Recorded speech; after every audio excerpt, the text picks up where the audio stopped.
An engineer designed a revolutionary war machine, but the army that commissioned it wanted nothing to do with it. In mid-1941, inside Chevrolet's engineering hub in Flint, Michigan, one man was immersed in his work, surrounded by piles of military paperwork. His name was Earle MacPherson, different car companies before his arrival at General Motors in 1934. He was not a showman. He never chased recognition. He just made things function correctly. On that particular day, the United States Army Ordnance Department had issued a directive to every major automobile maker in the nation. They required a new medium armored car, something more than a scout vehicle but less than a tank. A vehicle that could speed ahead of the main force, survey enemy positions, relay intelligence, and, if necessary, fight its way to safety. The list of specifications was incredibly strict. The vehicle needed to be fast enough to escape danger, tough enough to withstand it, and dependable enough to operate when the nearest repair shop was 100 miles away. MacPherson studied the list of demands and reached a conclusion that would shape the following decade of his life. He wasn't going to build a mere compromise. He would construct the ultimate armored reconnaissance vehicle that the engineering of 1941 could possibly create. He would incorporate technologies the American military leadership had never before seen on a wheeled combat platform, and almost no one in his home country would get to use it. The rivalry was intense. The Ford Motor Company presented a colossal 6x6 proposal. 6 wheels, all powered, a rotating turret, and a body that seemed to have been taken from a small tank. Ford named it the T17. It was strong, intimidating, and very heavy. Chevrolet's offering was different in nearly every aspect. MacPherson conceived a 4x4 platform, 4 wheels, all powered, smaller than the Ford design and lighter in theory. But beneath its unassuming shell, he had integrated a series of engineering choices that were truly groundbreaking for a ground vehicle of that time. It is important to take a moment and appreciate the context MacPherson was designing for. In 1941, the typical armored car was spiritually a holdover from the First World War. It possessed a single engine, a manual transmission, a fixed or poorly protected weapon, and as much armor as the frame could bear without failing. The British Daimler armored car, one of the best available to the Allies then, lacked power steering, an automatic gearbox, and its turret was traversed by the gunner's own strength. It was a capable machine for its time. But MacPherson wasn't designing for the generation that was ending. He was designing for the next one, where combat vehicles would engage at longer ranges, travel further each day, and be required to do more with less logistical backup. Every single engineering choice he made was guided by one central question: what does the person operating this vehicle need to both survive and complete their mission? The core of his concept was the powertrain. Most vehicles then used a single engine linked to a standard manual gearbox. MacPherson took a different path.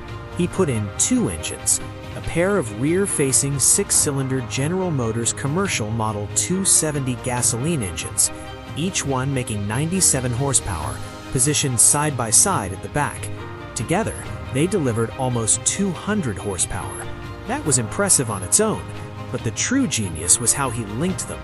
Each engine was connected to its own hydromatic automatic transmission, the very same automatic gearbox Oldsmobile had just debuted in its passenger cars, and both of those transmissions funneled their power through a single transfer case that drove both axles. It had 4 forward gears and 1 reverse, all shifting automatically, letting the driver avoid a clutch pedal entirely. Why was this such a big deal on a battlefield? Because navigating a manual transmission vehicle through sand, mud, and debris while under fire from multiple directions was a recipe for disaster.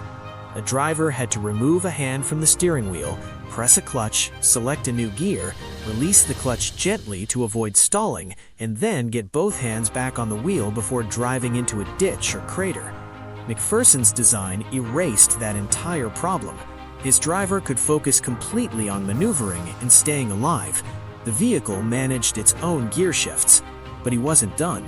If one engine was damaged by enemy fire or failed mechanically, The driver could shut it off while moving and continue using the other engine. No stopping, no delays, no total loss of mobility. The vehicle would slow, but it would not stop. In a recon role where survival often depended on moving for just 30 more seconds, that redundancy was a critical piece of survival engineering. MacPherson also gave his vehicle a feature almost unheard of in military wheeled platforms of that era: power-assisted steering. A hydraulic pump supplied the steering mechanism, and the driver could activate or deactivate it from the dashboard based on the terrain. On loose sand or soft earth, power steering was indispensable. On paved roads, it could be turned off, and drivers could also switch between two-wheel and four-wheel drive from their seat. The vehicle rode on large, high-clearance wheels, capable of absorbing battlefield shrapnel and continuing to roll despite minor punctures. The hull was constructed with welds instead of bolts, a method that was not only stronger, but also prevented bolt heads from becoming deadly projectiles inside the cabin under blast pressure. Then came the turret. MacPherson equipped his vehicle with the same cast steel turret used on several contemporary American tank destroyer models, and armed it with the 37mm M6 gun. This was no mere defensive weapon. Against the light armored vehicles recon units frequently faced, half-tracks, other armored cars, light tanks, it was devastatingly effective. The gun was fitted with gyroscopic stabilization. In a moving vehicle, an unstabilized gun barrel bounces with every jolt, making aiming on the move nearly impossible. MacPherson's gyroscopic system kept the gun steady on its target, even as the vehicle pitched and rocked underneath. The turret itself had powered traverse. The gunner didn't need to manually crank the turret around. He simply pushed a control and it rotated. For a vehicle intended to fight while in motion, were these minor luxuries? No. They were the difference between a simple gun carrier and a true weapon system. The armor was cleverly angled. The front hull plate was 22mm thick and sloped at 30 degrees to deflect projectiles rather than absorb them directly. The turret front was 45mm. Side armor was 19mm. These figures weren't huge compared to a main battle tank, but for an armored car of 1942, they were truly substantial. The vehicle tipped the scales at 14 tons fully loaded. It was not a lightweight, but it was agile. On roads, it could hit 89 kilometers per hour. Its operational range was over 700 kilometers on a single tank of fuel. That was enough to go from London to Edinburgh and still have fuel to spare. The crew of 5, commander, gunner, loader, driver, and hull machine gunner, had ample space to work.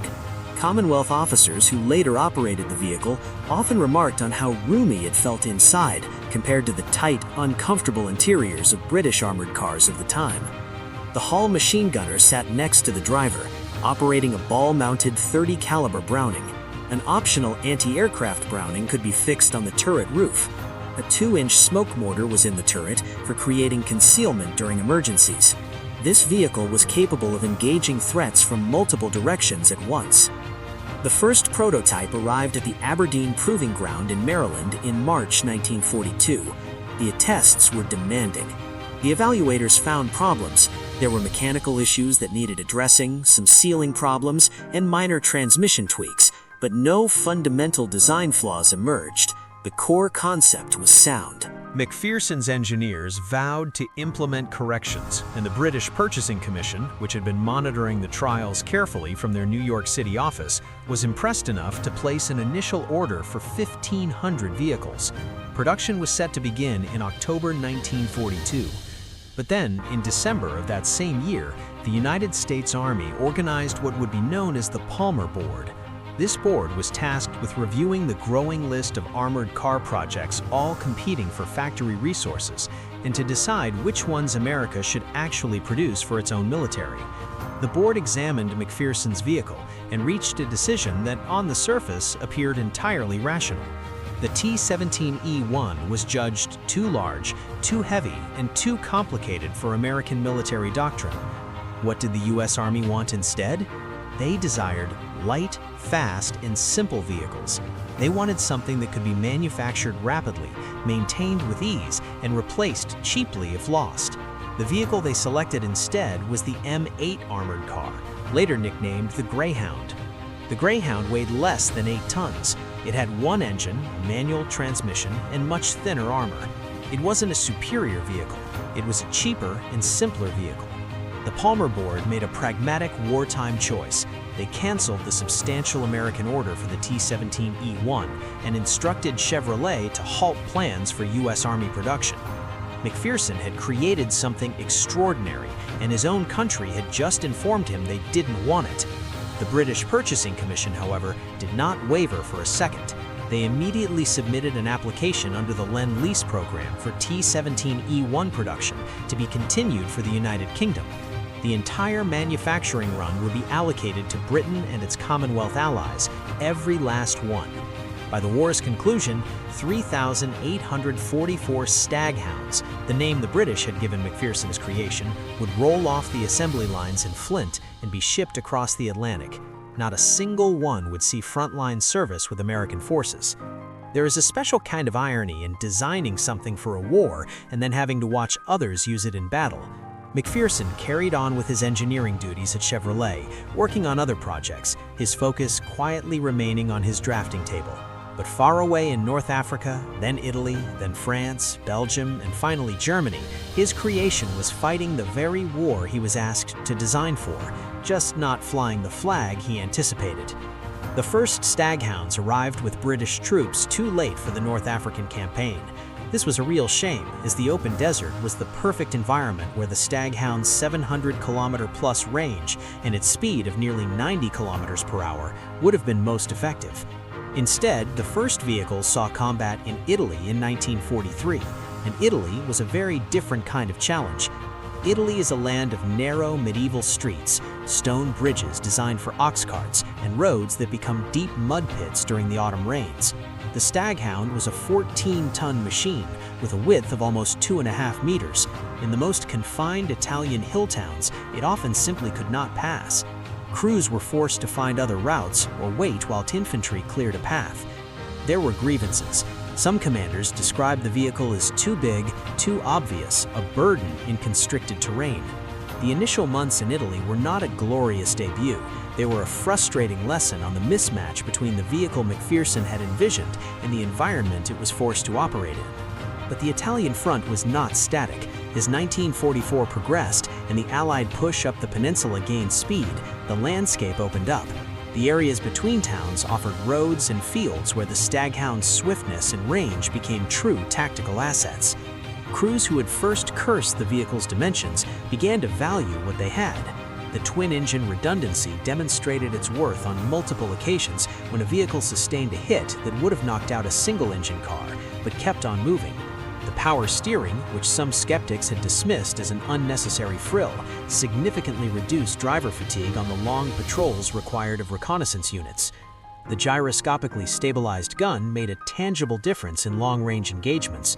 The vehicle was, as more than one veteran stated, genuinely easy to fight from. When the war's focus shifted to Northwest Europe after the Normandy landings in June 1944, the Staghound found its ideal stage. The roads of France, Belgium, and the Netherlands were wider than those in Italy. The terrain was more diverse, sometimes enclosed by hedgerows, sometimes wide and open. A great reconnaissance vehicle had to excel in both environments. The Staghound did exactly that. Among the units arriving in Normandy in July 1944 was the 18th Armored Car Regiment, better known as the 12th Manitoba Dragoons, a Canadian unit assigned to the 2nd Canadian Corps. They drove their Staghounds from landing craft onto the beaches, confident in vehicles they had trained on for 2 years. Their commander, Lieutenant Colonel James Roberts, was one of the few officers in the entire Allied command who had truly considered what a modern armored car regiment could and should accomplish. Roberts knew the Staghound's purpose was not to engage in major battles. Its job was to see, to move quicker than the enemy anticipated, discover what lay ahead, and relay that intelligence back before anyone else. In the brutal battle around Caen in July 1944, where hedgerows and farm tracks made armored car operations nearly impossible, Roberts relentlessly pushed his regiment forward, probing the edges of the German defensive line, searching for weaknesses and feeding information to corps commanders struggling to understand an unseen enemy. When senior officers didn't grasp how properly to use his unit, Roberts patiently educated them until the Corps began deploying his Staghounds as they were intended.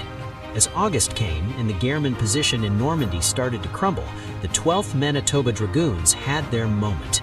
The Guermann army was in retreat, the roads were clearing, and Staghounds were perfectly designed for pursuit. The regiment pushed hard, crossing the Seine Elbe on August 28th, driving through Belgium, reaching Blankenberg on the coast by September 11th, and advancing towards the Guermann border at a pace that left slower infantry divisions far behind. On the road to Vimy, during the summer heat of August 1944, the Dragoons witnessed a sight that would have intimidated lesser soldiers. Parked on the roadside like a defeated giant was the German Tiger II. It was the most formidable tank Germany had produced. The Tiger II had armor up to 185 millimeters on its turret front. Its 88 millimeter gun could obliterate almost any Allied vehicle. Against a Staghound's 37 millimeter gun, it was effectively invulnerable from the front. And yet, the Tiger II was stationary. It had been abandoned and set on fire by its own crew, who couldn't recover it after it threw a track. The Dragoons drove past in their Staghounds, the sleek barrel of MacPherson's gyro-stabilized gun pointing ahead, the crews watching the burning hulk disappear in their mirrors. The most powerful tank in the Guermann arsenal was defeated not by the Staghound's firepower, but by the swiftness of its country's collapse. Speed itself became a weapon. The Dragoons carried on into the Hochwald forest in Germany proper in early March 1945. Photos from that time show Staghounds with tire chains on all four wheels, navigating the frozen mud of a Guermann winter. By April 1945, the regiment was accepting the surrender of Guermann soldiers who emerged from the woods with hands raised, choosing to give up to the fast-moving armored cars rather than face what was coming behind them. On April 10th, near the German town of Sobel, Guermann soldiers approached a Staghound waving a white flag. The scout car they surrendered to was the same design the United States Army had dismissed 2 years prior as being unnecessary. While the Dragoons were racing across Europe, engineers back in Britain were also busy. The Staghound's one recognized weakness was its 37 millimeter gun. By 1944, this weapon was struggling against heavier Guermann armor, a fact crews in the field were well aware of. The British modified several Staghounds by swapping out the entire turret. The Staghound 3 variant was given the complete turret from the AEC Mark III armored car, which was armed with a 75 millimeter gun, a weapon that could threaten medium tanks at typical combat distances. MacPherson's original hull design remained unchanged, only the turret was different. The 12th Manitoba Dragoons, for their part, were never completely happy relying only on artillery in dense country. In November 1944, they tried something that remains one of the most creative battlefield modifications of the entire Northwest European campaign. Working with Royal Canadian Air Force engineers, they attached 4 rocket launch rails from a Hawker Typhoon, the same rails that held 60-pound aircraft rockets, directly onto the mantlet of a Staghound's turret. The rockets could be elevated with the gun and traversed with the turret. During tests in December 1944, this rocket-armed Staghound achieved a maximum range of 3,000 yards with a blast effect no German half-track could possibly withstand. Accuracy at long range was poor, but up close, the effect would have been overwhelming. The project was ultimately shelved when the regiment was reassigned to a mobile offensive role in February 1945.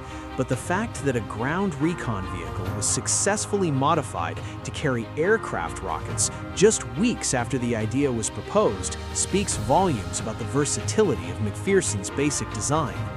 There was also a specialized anti-aircraft version. The T17E1 featured an open-topped turret designed by Fraser Nash in England, armed with twin 50-caliber Browning machine guns in a powered mount. 1,000 of these were built by the Noria Division in Detroit. Commonwealth anti-aircraft units used them throughout the campaign to shield supply columns and headquarters from German fighter-bomber attacks. The anti-aircraft Staghound's twin 50s had an effective ceiling against low-flying planes that, combined with the vehicle's mobility, made it a true threat to the ground attack missions German aviation flew in the war's final months. When the conflict ended in May 1945, a remarkable fact emerged. 3,844 Staghounds had been manufactured. None had served with the frontline United States Army. All had been driven into battle by British, Canadian, Indian, New Zealand, Belgian, and Free Polish forces. The vehicle America had turned down had helped win a war, just not for the army that rejected it. The post-war history of the Staghound is, in its own way, a more profound testament to the quality of MacPherson's engineering than its wartime service.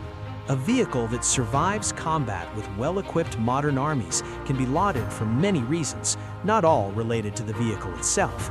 But a vehicle that serves for decades in nations with scarce maintenance resources and few spare parts is surviving on its own inherent qualities. The Staghound was used by over 26 countries after the war. Italy employed Staghounds with its police services until 1970. The Italian army also used them. Lebanon received 56 vehicles in 1949 and kept them in service until 1983. Some of the Lebanese Staghounds had their original turrets replaced with AEC armored car turrets carrying 2-pounder guns, an improvised upgrade that echoed the adaptive spirit the Dragoons showed with their rocket rails. Nicaragua bought 40 vehicles after the Suez Crisis, selling 20 to Cuba in 1957. The Cuban vehicles served alongside revolutionary forces during the 1959 revolution. Staghounds appeared on both sides of the Lebanese Civil War in the 1970s and early 80s, used by both Christian and Muslim militias. It was a grim testament to the vehicle's durability and the trust it earned from crews who depended on it for their lives. The final operational chapter of the Staghound is perhaps its most surprising. In 1965, 20 years after World War II concluded, and over 2 decades after the Palmer Board had dismissed MacPherson's vehicle as surplus, a Staghound fired its gun in combat for the last time. The location was Rhodesia in southern Africa. The targets were guerrilla fighters. The round was fired from a 37mm gun built in a Flint, Michigan factory in 1942 or 1943. That's 23 years of service across 3 continents and through more conflicts than most soldiers ever witness. MacPherson wasn't alive to see any of it.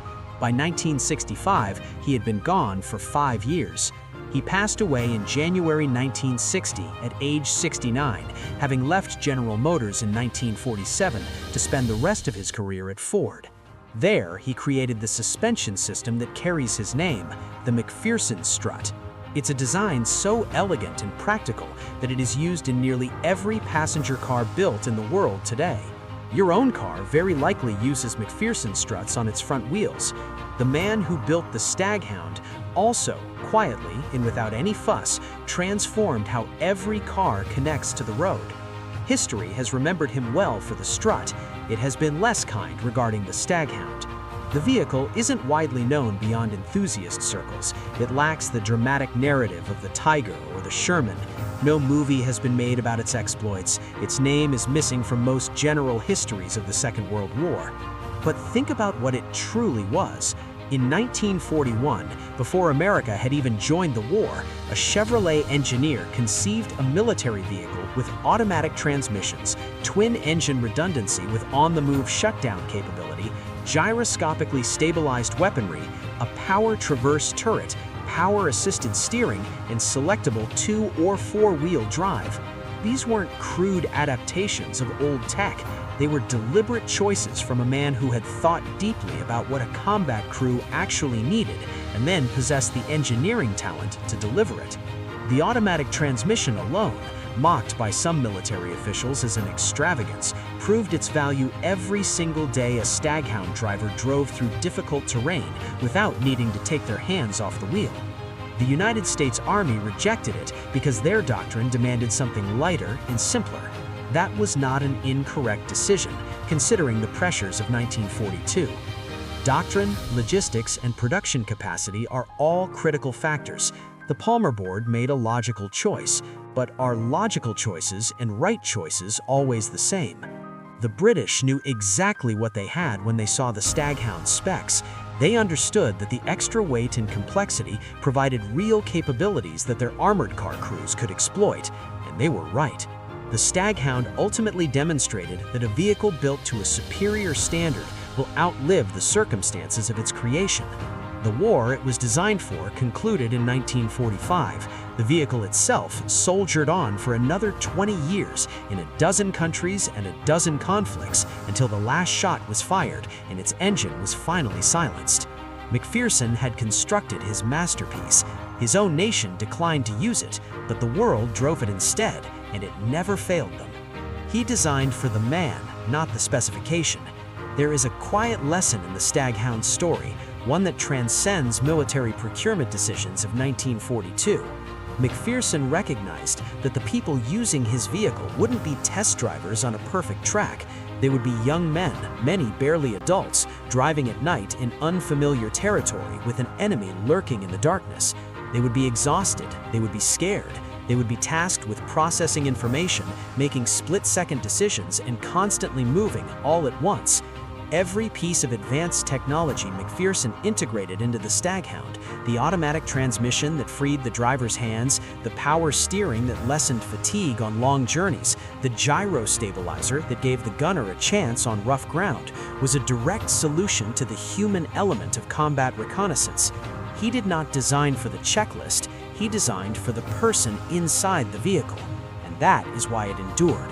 That is why when other armored cars of its time were long since scrapped or put in museums, Staghounds were still seeing action in Africa in 1965. The engineer created the machine outlasted the engineer, and the world was undeniably better for both. If you found this story fascinating, please hit the like button and subscribe to the WW2 Record Hub for more deep dives into history.